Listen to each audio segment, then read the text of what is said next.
السلام علیکم ورحمۃ اللہ وبرکاتہ۔ الحمد للہ رب العالمین، والصلاة والسلام علی اشرف الانبیاء والمرسلین وعلی آلہ واصحابہ اجمعین، اما بعد فاعوذ باللہ من الشیطان الرجیم، بسم اللہ الرحمن الرحیم۔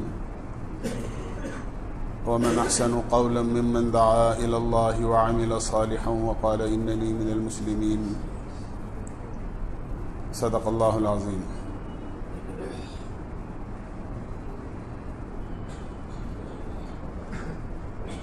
میرے بھائیو، دوستو، عزیزو اور بزرگو،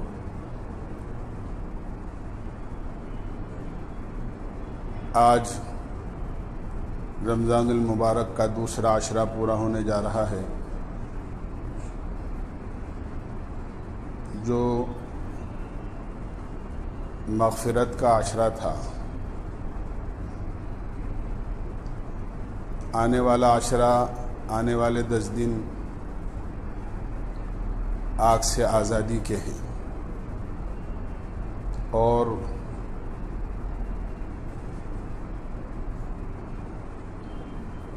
یہ بندے کے لیے سب سے بڑی سعادت اور خوش نصیبی کی بات ہوتی ہے کہ اس کی مغفرت کا اعلان ہو کر اسے جہنم سے آزاد کر دیا جائے، اس لیے کہ بندہ تو گندہ ہے۔ ہم رات دن،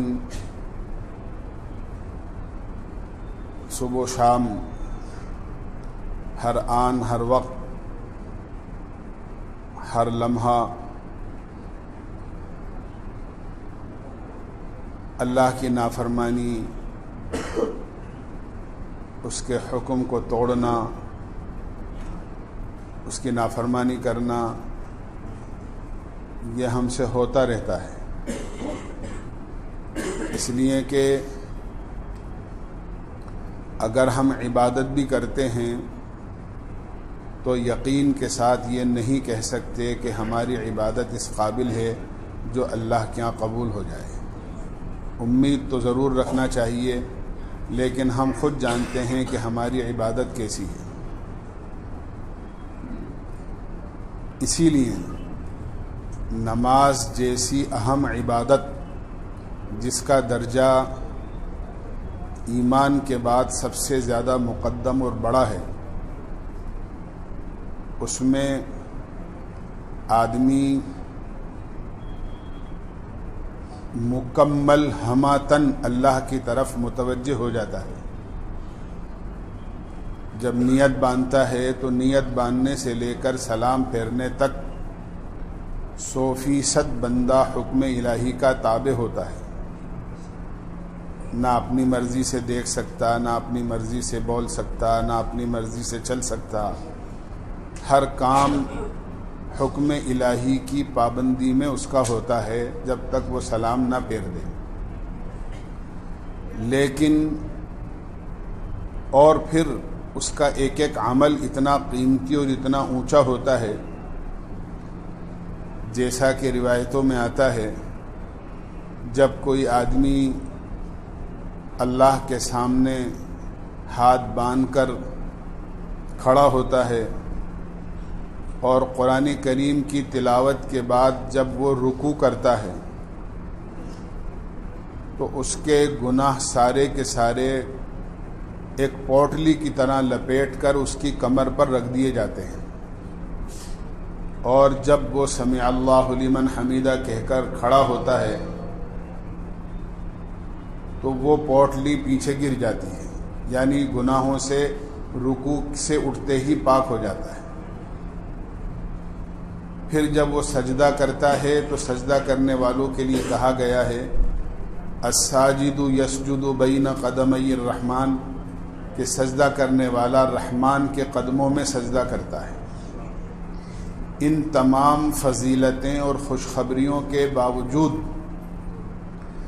جب سب کچھ ادا کر لیتا ہے اور تمام فرائض اور واجبات اس کے ادا ہو چکے ہوتے ہیں اور نماز کا سلام پھیرنے کے قریب ہوتا ہے، تو اس کو یہ حکم دیا گیا ہے کہ یہ اللہ سے یہ کہے اللہم انی ظلمت نفسی ظلما کثیرا، اے اللہ میں نے اپنی ذات پر اور اپنی جان پر بہت بڑا ظلم کر لیا ہے۔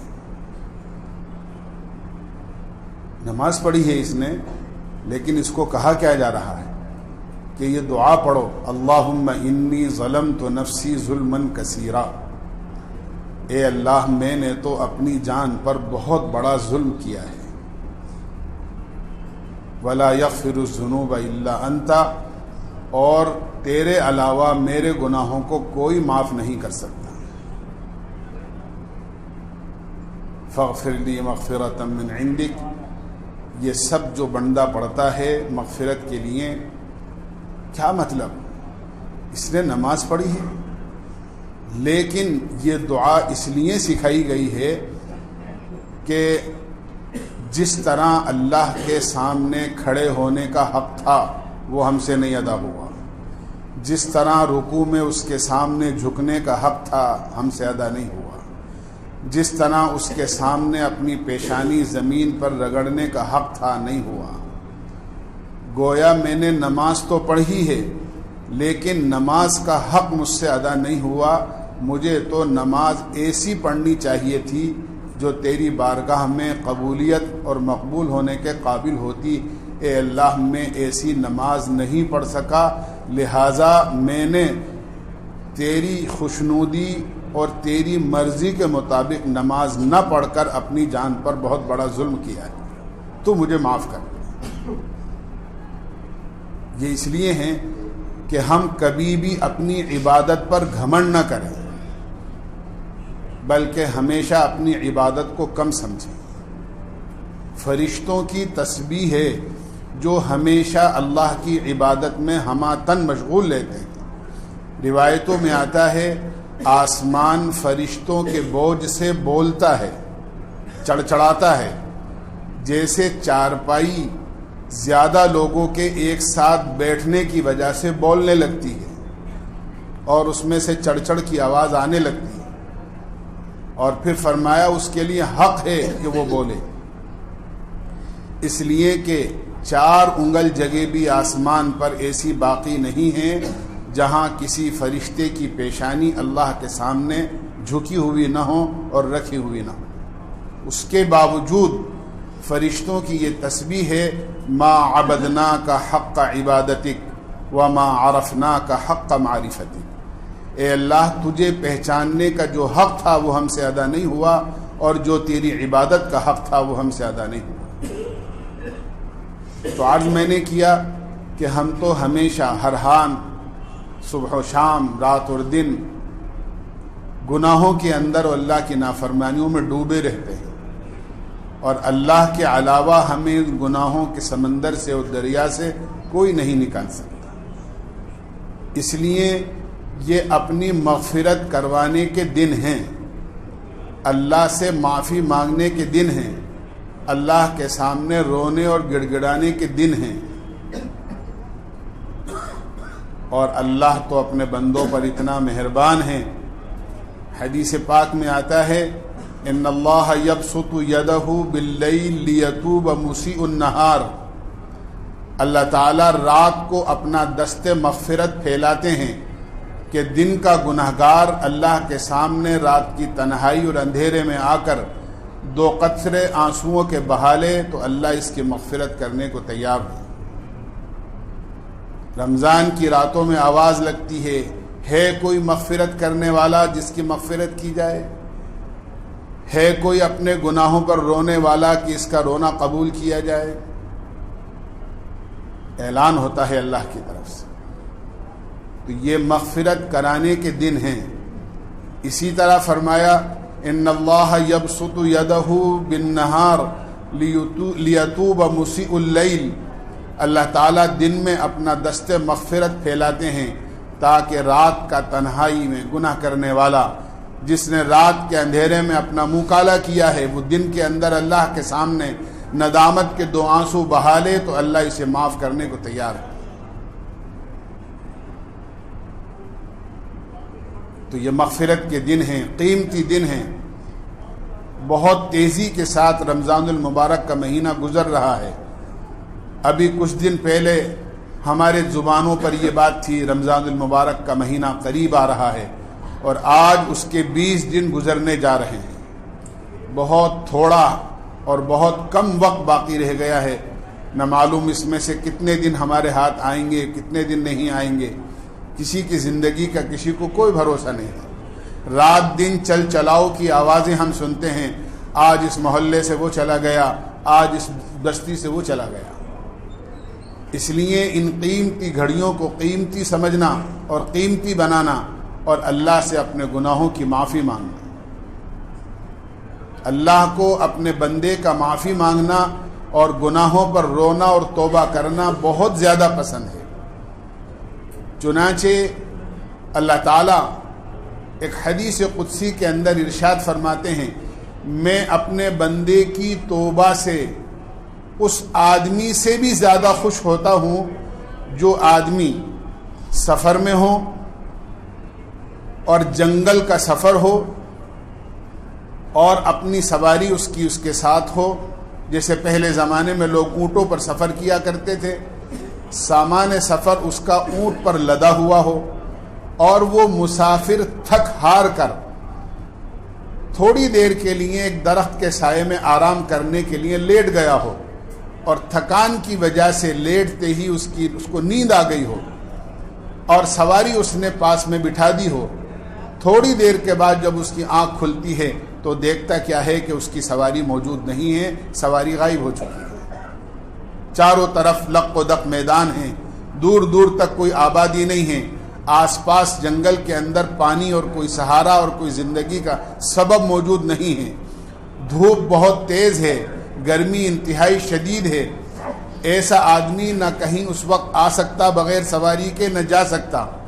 اس آدمی کو اپنی زندگی کے آخری لمحات اپنی آنکھوں سے نظر آنے لگتے ہیں، اور موت کے یقین کے ساتھ، اس تصور کے ساتھ کہ اب میرے لیے سوائے موت کے کوئی چارہ نہیں ہے، وہ درخت کے سائے میں پھر بیٹھ جاتا ہے. نہ سواری ہے، نہ توشہ ہے، نہ پانی ہے، نہ کھانا ہے، نہ کوئی اور آدمی ہے جس سے میں اپنی مدد چاہ سکوں. لیکن جب اس کی دوبارہ آنکھ لگتی ہے اور پھر آنکھ کھلتی ہے تو وہ کیا دیکھتا ہے کہ اس کی سواری میں ساز و سامان کے موجود ہے. جتنی خوشی اس کو اپنی سواری کے ملنے کی، اور جتنی خوشی اس کو اپنے ساز و سامان کے ملنے کی کہ گویا موت کا یقین ہو چکا تھا، اب دوبارہ زندگی اس کو مل گئی، اس کو خوشی ہوتی ہے. اللہ اپنے بندے کی توبہ سے اس سے زیادہ خوش ہوتا ہے. اسی لیے فرمایا التائب من الذنب کمن لا ذنب لہ، کہ جب توبہ کرنے والا سچے دل سے ندامت کے ساتھ اللہ کے سامنے توبہ کرتا ہے تو اللہ اس کے گناہوں کو اس طرح مٹا دیتے ہیں جس طرح کہ گویا اس نے گناہ کیا ہی نہیں. بلکہ ایک روایت میں فرمایا التائب حبیب اللہ، کہ توبہ کرنے والا اپنے گناہوں سے وہ تو اللہ کا حبیب ہے، وہ تو اللہ کا محبوب ہے، اللہ کو اس کی توبہ بہت پسند ہے. توبہ کے اندر اللہ کے سامنے ندامت کے ساتھ آنسو بہہ جائیں، یہ بہت قیمتی چیز ہے اللہ کے یہاں. حدیث پاک میں آتا ہے اللہ کو 2 قطرے آنسو بہت زیادہ پسند ہیں. ایک وہ آنسو کا قطرہ جو اللہ کے خوف سے ندامت کے ساتھ اپنی توبہ کے لیے اللہ کے سامنے بہا ہو. دوسرے وہ خون کا قطرہ جو اللہ کے راستے کے اندر گرا ہو. یہ 2 قطرے اللہ کو بہت زیادہ پسند ہیں. اور پھر اللہ تو اتنا مہربان ہے جو ہم یہ کہتے ہیں کہ جتنا ایک ماں کو اپنے بیٹے سے اور اپنی اولاد سے محبت ہوتی ہے اس سے 70 گنا، ایک مثال دی ہے، 70 گنا زیادہ اللہ کو اپنے بندوں سے پیار ہے. ایک بہت بڑے اللہ والے ہیں، جب ان کا انتقال ہونے لگا تو ان کی ماں رونے لگی. تو وہ تو اللہ والے تھے، بہت نیک تھے، اور نیک آدمی کو موت کا خوف نہیں ہوتا، اس لیے کہ وہ پہلے سے اپنے مرنے کی تیاری میں مشغول ہوتا ہے.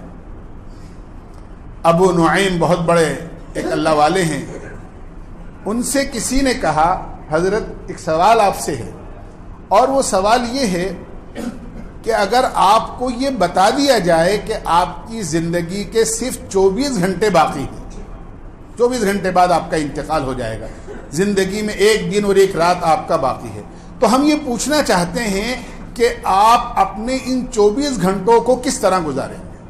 فرمانے لگے کہ میرے کسی عمل میں کوئی فرق نہیں آئے گا، اس لیے کہ برسوں ہو گئے میں اپنی زندگی کے ہر دن کو اپنی زندگی کا آخری دن سمجھتا ہوں۔ جو آخرت کی تیاری کرنے والے ہوتے ہیں ان کو کبھی موت کا خوف نہیں ہوتا، وہ تو اللہ کی ملاقات کے شوقین ہوتے ہیں، ان کو تو اللہ سے ملنے کا شوق ہوتا ہے۔ اسی لیے حدیث پاک میں آتا ہے الموت جسر یوصل الحبیب الی الحبیب، موت ایک پل ہے جو محبوب کو محبوب سے ملا دیتی ہے، بندے کو اپنے اللہ سے، اپنے خالق سے، اپنے رب سے ملا دیتی ہے۔ تو جب ان کے انتقال کا وقت قریب آیا تو ماں رونے لگی، ماں کو اولاد سے محبت ہوتی ہے، بیٹے کا انتقال ماں کی آنکھوں کے سامنے ہو رہا تھا، تو وہ اپنی ماں سے کہنے لگے کہ اماں ایک بات بتاؤ، اگر اللہ تعالیٰ میرے حساب و کتاب کو اور میرے جنت اور جہنم کے فیصلے کو آپ کے ہاتھ میں دے دیں تو آپ یہ بتاؤ کہ آپ میرے لیے کیا فیصلہ کرو؟ کتنی بڑی بات ہے کہ آپ یہ بتائیے کہ اگر اللہ تعالیٰ میرے انتقال کے بعد میں میری جنت و جہنم کے فیصلے کو، میری مغفرت کے فیصلے کو آپ کے ہاتھ میں دے دے تو آپ میرے بارے میں کیا فیصلہ کریں گے؟ کہنے لگے بیٹا یہ کوئی پوچھنے کی بات ہے، میں تو جنت میں سب سے اعلیٰ اور سب سے اونچا درجہ جو ہوگا وہ تیرے لیے تجویز کروں گی اگر یہ بات ہو۔ کہنے لگے کہ اماں جب یہ بات ہے تو اللہ تو ماں سے 70 گنا زیادہ محبت کرتا ہے، تو پھر آپ کیوں روتی ہو میرے لیے؟ جس کی محبت 70 گنا کم ہے، جب وہ میرے لیے کسی برائی کو پسند نہیں کر سکتی، تو جو اللہ، جو خالق اور مالک ماں کے مقابلے میں 70 گنا زیادہ محبت کرتا ہے، وہ مجھے کہاں جہنم میں ڈالے گا؟ یہ امید ہے اللہ کی ذات سے۔ ایسا نہیں ہے کہ خالی امید ہو اور خوف نہ ہو، بلکہ فرمایا الایمان بین الخوف والرجاء، ایمان تو امید اور خوف کے درمیان میں ہوتا ہے۔ حضرت عمر فاروق رضی اللہ عنہ فرماتے ہیں اگر قیامت میں یہ اعلان ہو جائے کہ ایک آدمی جنت میں جائے گا اور سارے لوگ جہنم میں جائیں گے، تو مجھے اللہ کی رحمت سے امید یہ ہے کہ وہ جنت میں جانے والا آدمی میں ہوں، اور اگر یہ اعلان ہو جائے کہ سارے لوگ جنت میں جائیں گے سوائے ایک آدمی کے، تو مجھے خوف ہے کہیں وہ جہنم میں جانے والا میں نہ ہوں۔ خوف ہے تو پورا اور امید ہے تو عرض میں نے کیا کہ اللہ کو ندامت بہت زیادہ پسند ہے، اور زبان سے نکلنے والے الفاظ کے بھی اللہ منتظر نہیں رہتے، زبان سے نکلنے والے الفاظ کے بھی اللہ منتظر نہیں رہتے، بلکہ اللہ تو بندے کی دل کی کیفیت کو دیکھتے ہیں کہ یہ بندہ کس طرف متوجہ ہے اپنے دل سے۔ علیم بذات الصدور ہے، وَلَقَدْ خَلَقْنَا الْإِنسَانَ وَنَعْلَمُ مَا تُوَسْوِسُ بِهِ نَفْسُهُ وَنَحْنُ أَقْرَبُ إِلَيْهِ مِنْ حَبْلِ الْوَرِيدِ، ہم نے ہی انسان کو پیدا کیا ہے اور ہم اس کی شہرت سے بھی زیادہ قریب ہیں، اس کے دلوں میں جو وسوسے اور اس کے دل کے اندر جو خیالات آتے ہیں ہم ان سے بہت اچھی طرح واقف ہیں۔ وہ علیم بذات الصدور ہے، وہ دلوں کے بھیدوں کے جاننے والا ہے۔ چنانچہ روایتوں میں آتا ہے حضرت موسیٰ علیہ السلام کے زمانے میں ایک گناہگار تھا، بستی کے اندر سب کے سامنے رہتا تھا۔ یہ اللہ کی ستاری ہے کہ اللہ نے ہمارے گناہوں پر پردہ ڈال رکھا ہے، اگر ہمارے گناہ ایک دوسرے کے سامنے آ جائیں تو کوئی ہمیں اپنے پاس بٹھانا گوارا نہ کرے۔ یہ تو اللہ کا ایک صفاتی نام ہے ستار، وہ پردہ ڈالنے والا، وہ گناہوں کو چھپانے والا، وہ پردہ پوشی کرنے والا ہے۔ اس نے ہمارے گناہوں کو چھپا رکھا ہے، ورنہ ہم سب جانتے ہیں ہم اپنی ذات میں کتنے گناہگار ہیں۔ اگر وہ گناہ لوگوں کے سامنے آ جائیں، کوئی ہم سے بات کرنا پسند نہ کرے، کوئی ہمیں اپنے پاس بٹھانا گوارا نہ کرے، کوئی ہم سے بیٹی بیوار کرنا پسند نہیں کرے اگر ہماری برائیاں سامنے آ جائیں۔ یہ تو اللہ نے پردہ ڈال رکھا ہے، یہ اس امت کی خصوصیت ہے۔ میں عرض کرتا رہتا ہوں، ورنہ بنی اسرائیل کا معاملہ یہ تھا کہ اگر رات کے اندھیرے میں کسی نے کوئی گناہ کیا ہوتا تھا تو رات صبح دروازے پر اس کے لکھا ہوا ہوتا تھا کہ رات کو اس آدمی نے یہ گناہ کیا ہے۔ اس امت کا گناہگار چاہے وہ اپنے دل کو سیاہ کر چکا ہو، لیکن اللہ اس کے گناہوں پر پردہ ڈالے رکھتے ہیں۔